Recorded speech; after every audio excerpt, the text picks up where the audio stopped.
All right, this is exciting. We have David Rodolitz and Conor Hanlon from Flyfish Club here today. Welcome to the show, guys.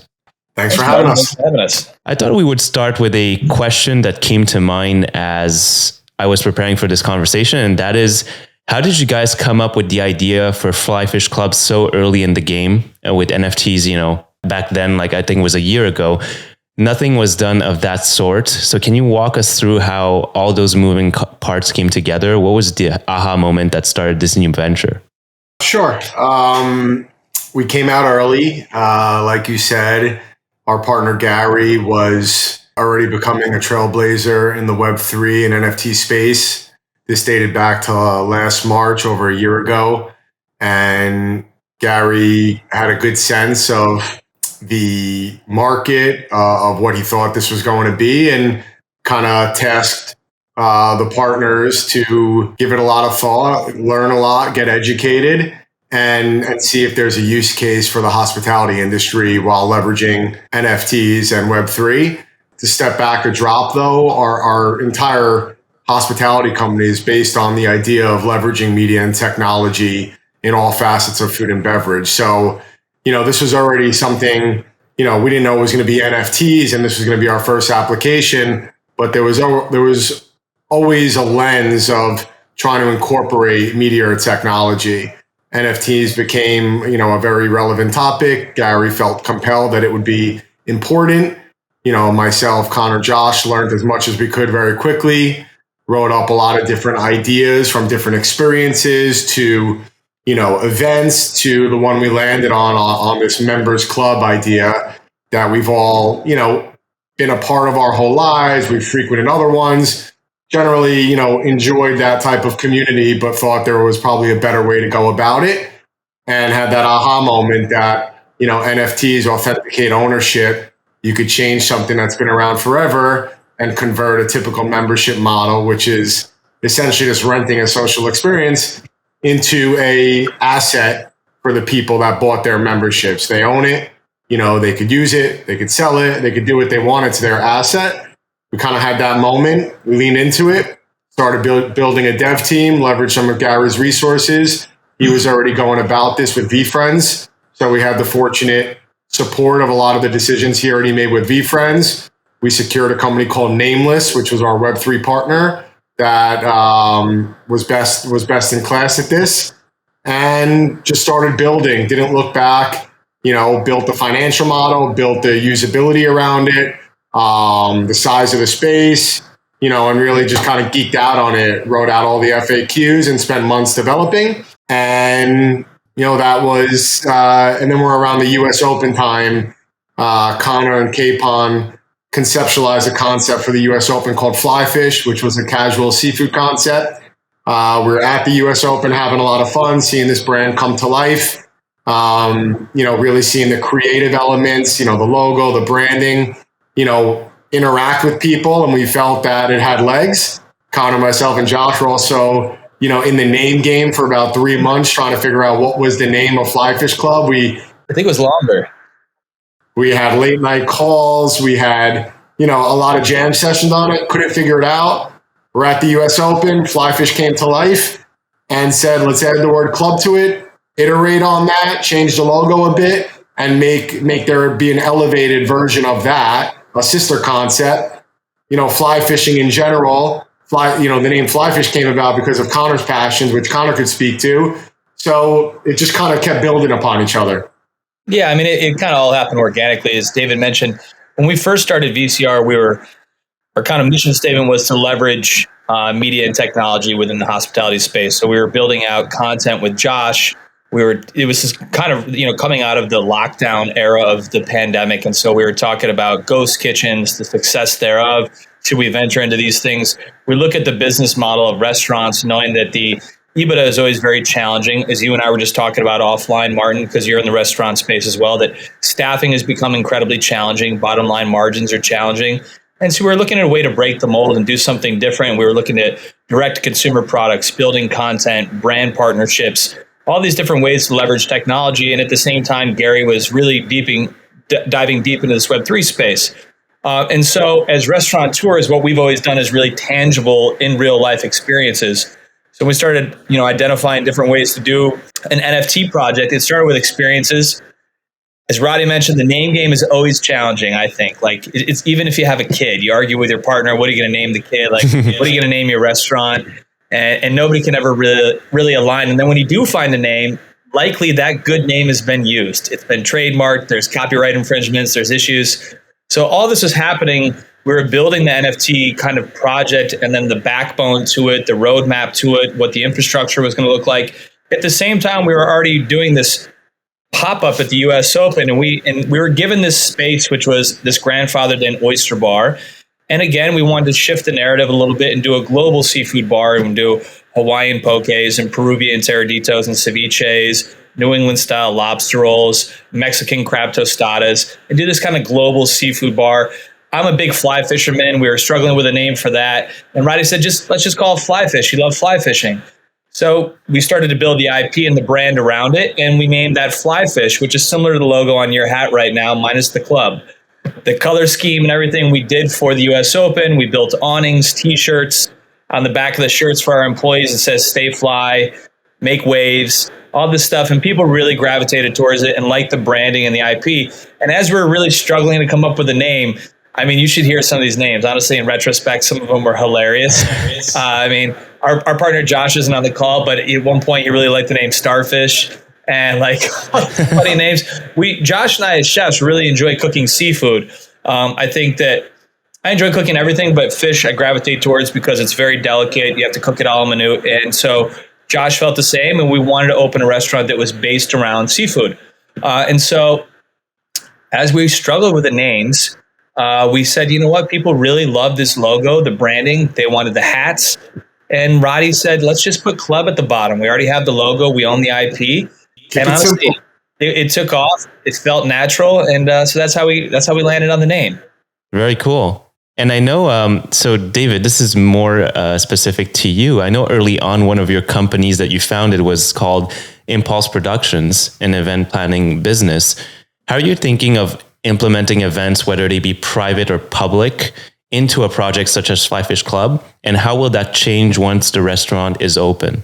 Yeah, I mean, I'd love to say that this was on the back of Impulse, but it really wasn't. Like, as entrepreneurs and hospitality guys and, always being around people and spaces, it was quite obvious that events and community were going to be important. And as the NFT and the, Web3 and, that whole crypto world is on the backbone of Discord. And, there's a sense of community and people being together, whether it's digitally, physically.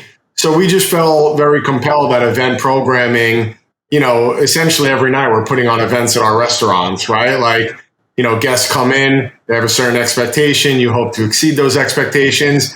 You're putting on a show and curating an experience. They could easily eat at their home for a fifth of the price without any travel or inconvenience. So why are they going there? They're going there for entertainment. So I think we just naturally felt very comfortable with event planning. Yes, I started an event planning company when I was, 20 years old that is still operating today, but this really wasn't about Impulse Productions by any means. It was about, community, a certain skill set and enjoyment that Conor, myself, Gary, and Josh had. And also, we knew the timeline that it was going to take to build out Flyfish Club. And always, unfortunately, things always get delayed. And, that's just a natural process when you do things of scale and you do things that have never been done before. So the only way we felt comfortable coming out, making such bold statements, being the first, and also doing a transaction with people was to provide a roadmap that had real utility, not fluff stuff, not, hey, we're going to be in a Discord, not just virtual events, but tangible things that cost a lot of money where we could be with people in real life, spend time with them, get to know them. And we delivered this roadmap of dozen plus, I would say premier events. And I'd argue that we're amongst the best utility-based NFT project. We're doing really thoughtful things. We're leaning into the culinary stuff. We're leaning into the entertainment. We're having fun. And, that's where that came about. In regards to the future, there'll always be things happening outside of the restaurant. They're also never going to replicate, identically what we've done previously because we're, creative. We like doing new stuff, and we want to keep it fresh. That being said, I think there'll be some staples that will remain each year that probably become trademarks of the Flyfish Club. Conor was obsessed with the bubble boat. Capon was obsessed with the bubble boat. There's a good shot that the bubble boat will remain possibly forever.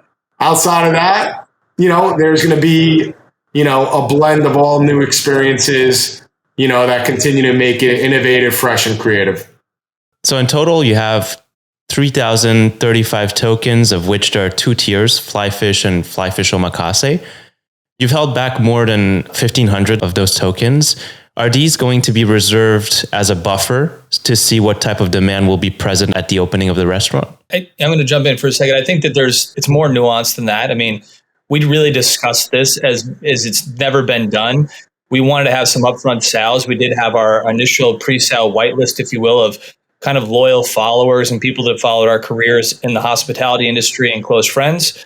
And then we did our public launch, and we wanted to reserve that for various reasons. One, Martin, as you mentioned, is a buffer to identify how many people are showing up to the restaurant each night. And we want to ensure that our members have access. There is some membership clubs that oversell, and they sell 17,000 memberships, and then members pay this annual fee each year, and then they can't get a reservation at the club that they're a member at. So that was part of it. Another part of it was that when we launched this club in the NFT space, unlike other membership clubs, there's no vetting process. Nobody vouches for you. There's no application. So we really didn't know who the community was. And Martin, you and I had talked about this in the past, and that membership clubs typically get perceived as being exclusive. And I think what was unique about our approach is that anybody can join it. So in fact, we're very inclusive. Anybody can be a member of Flyfish Club. Now, that being said, we're also in the restaurateur space.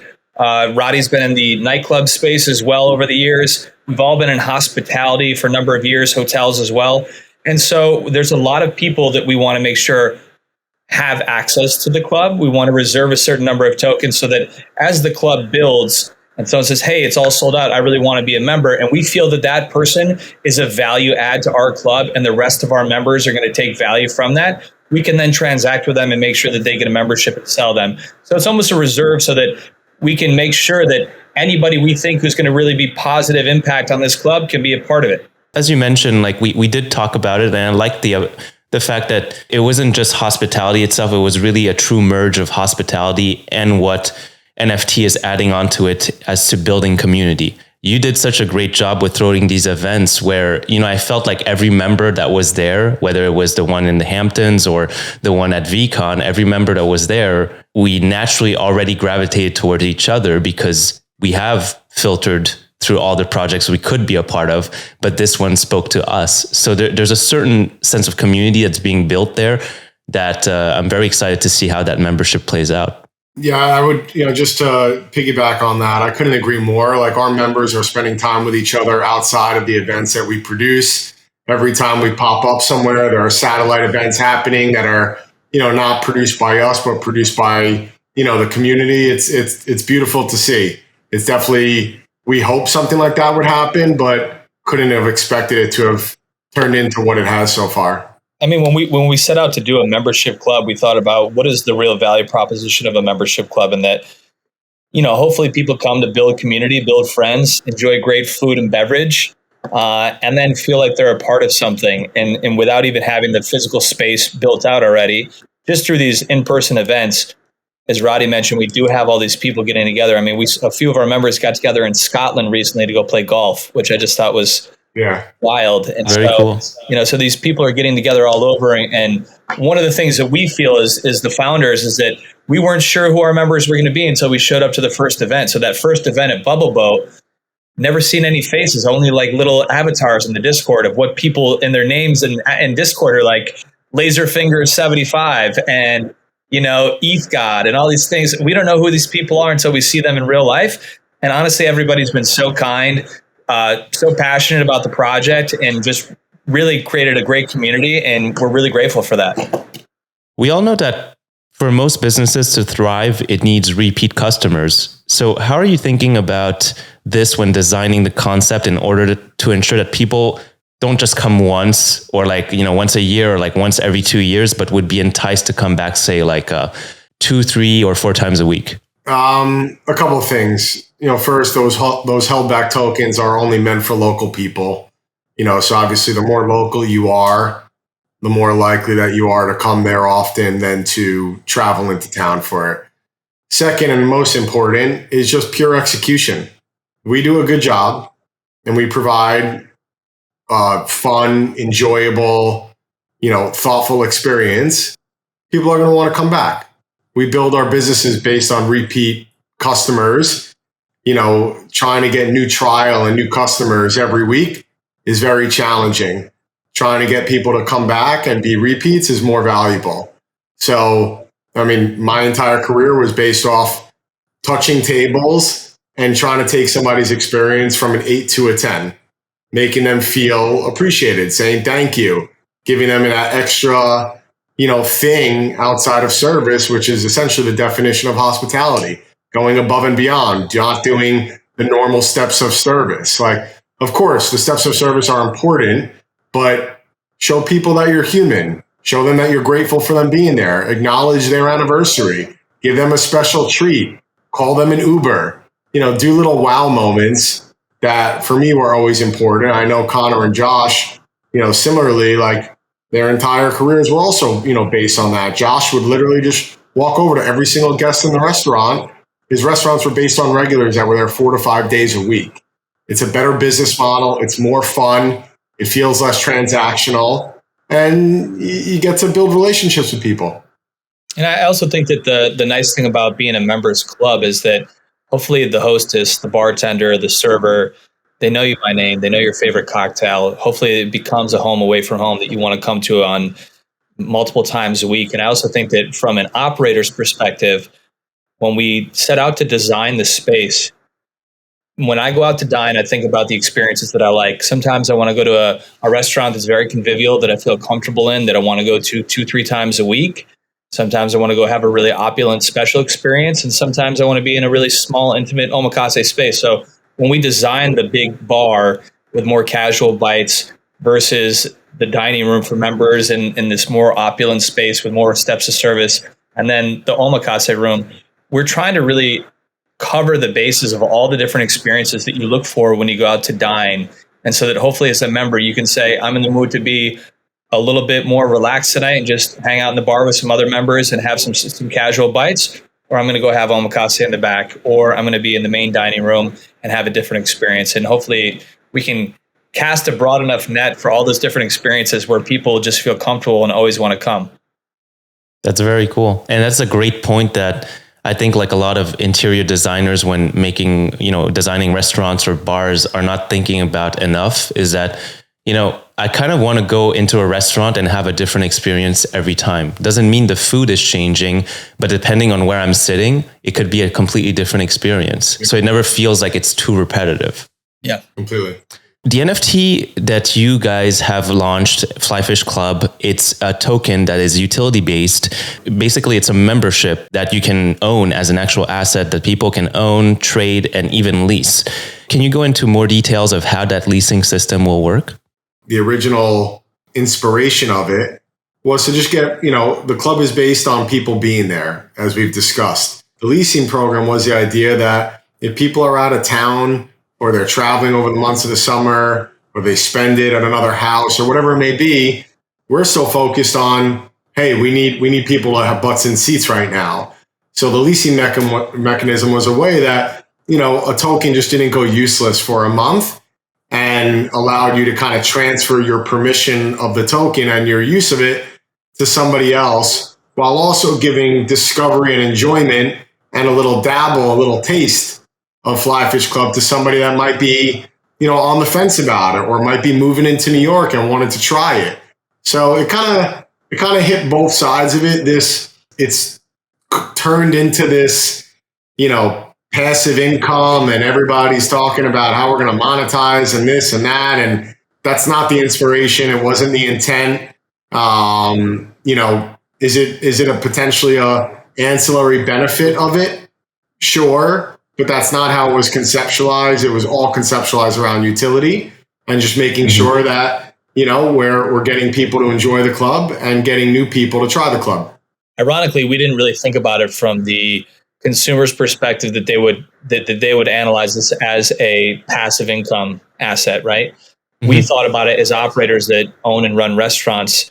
Now, if you have 3,000 members and a large part of your demographic goes to the Hamptons or Cape Cod or out east for the summer, well, then you still have to supply people to come dine at the restaurant to ensure that you have good servers, good bussers, good cooks, good hostesses. Like, as you know, Martin, you're in the restaurant industry, and we were just speaking offline about how challenging staffing is right now in the industry. I think that we want to ensure that the caliber of staff that we provide to our members goes above and beyond, and that our members are happy with not just the food and the build out, but the service that they get when they're there. And so in order to ensure that we retain that top quality talent, we need to ensure that they're getting paid their tips and their hourly wages, and the business has to be sustainable as a standalone business. So we need butts and seats to do that. And a big part of the New York demographic does go away for the summer. And we wanted to make sure that we could then lease for a month at a time to not dilute and have new people in every single night, because that dilutes the purpose of being a members club. We never thought about it from a perspective of, I could use this to monetize and make a lot of money. Now, on the flip side, a lot of the community has looked at it that way. And we have people in the Discord saying, oh, I'm going to buy up 10 tokens, 10 memberships, and just lease them all the time. That's not really what we were looking to do by any means, because that dilutes the community aspect of being a part of a members club. Right. And one thing that I was thinking about as I was researching Flyfish and thinking about memberships, from what I understand is that the only way to get in is to own the token or come with someone that owns the token, right? Yep. So how will the person that owns the token, how will they feel special when they bring a group of people there? I think it's like anything. I think you'll feel special because you're essentially the gatekeeper, but you're also sharing an experience with other people. I mean, I can only speak for myself. When I find something that I like, something that I'm enjoying, a new restaurant, a gadget, a new TV show, human beings and social creatures are, in my opinion, used to sharing that and promoting that, with other people that they think would enjoy it. Like, we feed off that, right? You feed off getting somebody else hooked on your favorite show or a new dish or a new sushi restaurant. So I think that this is, it's a part of social currency.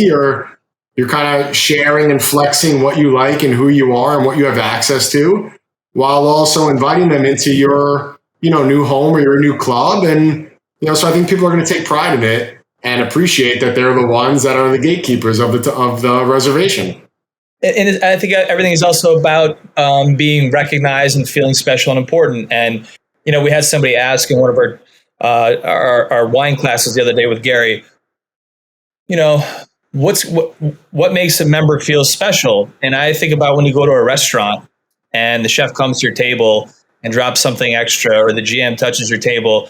Most guests tend to feel a little bit extra special by that. I think the difference here is that, Martin, we know you by a first name basis, right? We've seen you at multiple of our events as a member. So when you come to the restaurant, we know you. We know your girlfriend. We know what you do, where you live, what your businesses are. We know you by a first name basis. So I don't think there's anything in the hospitality space that's more special than when you come into a members club and everybody knows you and other members know you. And as you walk through the room, everyone's like, hey, Martin, how are you? Nice to see you. And you build with them. You talk business, you talk relationships, you talk family. So if you have guests with you and everybody in that whole dining room knows you, and the service staff knows you and the guests know you, I think it probably makes them say, wow, this is a special place. This person's VIP.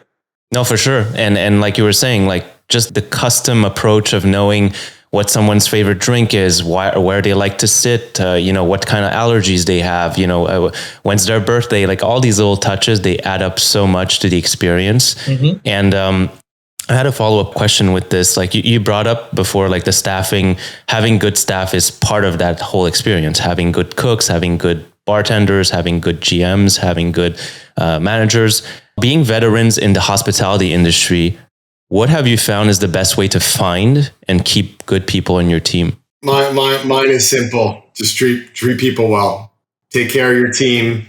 Provide real culture.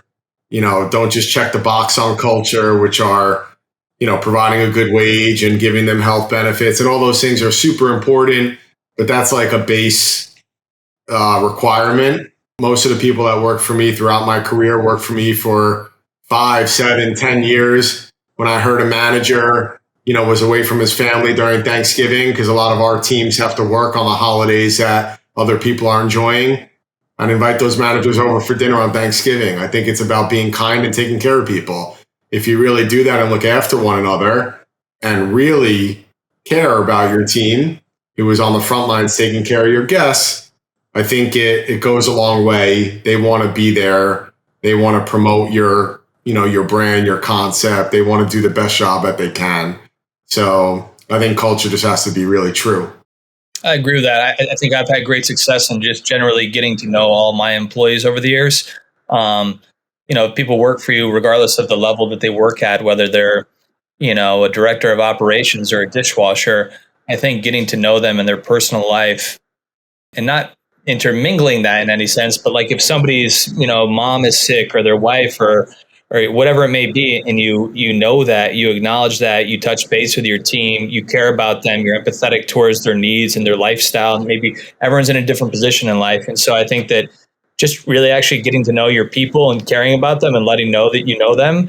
And I think that's always worked well for me. I've had people call in sick and say, "Hey, chef, I can't make it to work today. My mom's really sick. I have to take her to the hospital." The next day when they show up to work, instead of just saying, being like, "Hey, okay, tonight we're looking at 150 covers, you're working pasta, yada, yada, yada." If the first thing you do is pull them aside and say, "How's your mom? Is everything okay?" I think that goes a long ways. Yeah, I couldn't agree more. I think daily check-ins outside of like steps of service, how many covers, VIPs coming in, like, "What's up? Like, you cool today? You look a little upset. Is everything all right?" And I also think the other thing that worked for me for a while, especially during like the Empeon days, was, if you're looking for people when you need people, you're probably in trouble. And then at that point, you're kind of under the gun. You're probably not patient because you need to hire a new manager, you need to hire a new line cook, you need to hire a new sous chef. And most of the time, that leads to decisions that might not be the best decision because there's something else happening there. There's a sense of urgency, right? So my way was always just meet people, get to know people when you're not looking for people. Like that's always like, I always had my GMs and director of ops kind of in the pipeline for a year before, getting to know them, see them in action, become friendly with them. Like, again, and just kind of understand who they are, what they like, what they're good at. And then if or when that position opens up, you naturally have something that's in line with what that person's strengths are, rather than trying to jam something in, that might not work. Just because someone's a GM doesn't mean that they could be a GM for you. Does their personality match? Are they used to working in Midtown? Do they like to wear a suit and tie? All of those things, those nuances are very important. So, and I think if you understand somebody and spend time with that person, when you ultimately don't need that person, you actually understand who they are and understand which one of your businesses, if you have, multiple restaurants, you have some scale, you could determine if they're better fit for your casual bistro downtown or they're better for your power lunch spot in Midtown. All of those things set people up for success better. I want to piggyback on that. I think that Roddy's point is correct. And I find that one of my other successes with mentoring employees is that everybody is different. And so if you get in the mindset as an employer, as a boss, a chef, whatever you are, if you feel like your way is the only way and everyone has to then convert to your ways, I think you're going to fail. I think that you have to be able to read people very well if you're going to grow a big team. And everybody's different. So identifying what motivates one person may not motivate the other person. Some people need to be coddled. Some people need to be very affirmative with them. Some people like actually being very direct, like, "No, you did a terrible job. I need this out of you." And some people that may make them fold and they want to be pulled aside and built back up all the time. At the end of the day, you also have to identify what are the strengths in each person and what are the weaknesses. And then how do you coax the best results out of each person? Because everybody's different. And so you as the entrepreneur, as the operator, have to look at everybody differently and identify how are you going to change to get the best results out of each one of your team members. I love that. And I love the fact that like it's not just about finding like the person that's the most qualified for the job, but it's also, is it a good fit for wherever they're working at? Because if they're unhappy, they won't be happy while serving the customers, and that reflects on the service. 100%. And I think like it's funny that you guys, like, as you speak, there's so much similarities with how Gary talks about his strategy for marketing and for, you know, hiring and treating people. Like basically one of like the quotes I love the most from him is the best marketing strategy is caring. And I think like that strategy just like transcends over so many different facets of life. Dude, it's not just about marketing. It's so simple. It's really so simple. People have options. It's not by accident that Conor and I are on this call with you and that we're aligned, and Capon is a partner and we're partners with Gary. Like, you know, this is not by accident. Conor could be working with any group or owning and partnering with any group that he wants. Josh is a decorated celebrity chef that people adore. He could be doing a solo project. He could be working with other people. Like you gravitate towards people that are good people. We wanted to work with one another. We wanted to take care of one another. We believe in the same philosophies. That's going to help you lead and do good things together. Gary definitely doesn't need another business. Gary is very busy, but you know, we share a lot of thoughts on kindness and empathy and accountability, and you know, let's have some fun together. You got one life. Have a good time, work hard, put your head down, create value, and, you know, and do it. So that's why we're all partners. And you know, it's funny when you say you got one life, I think about the phases and the different lives within my life, right? And we got to where we're at right now. And as David mentioned, we want to work together. We share a similar thought process and outlook on business and life. But I probably wasn't always this way, nor was David probably at some point. And so you go through these phases of life. And so everybody who's eager to say, well, how do I get to here right now? This is what we're here for, man. It's life. It's a process of learning curves and identifying what works and what doesn't work. And you're constantly evolving into a new person until you get to a space where you say, this feels right. This feels comfortable. This is how I want to continue to operate moving forward.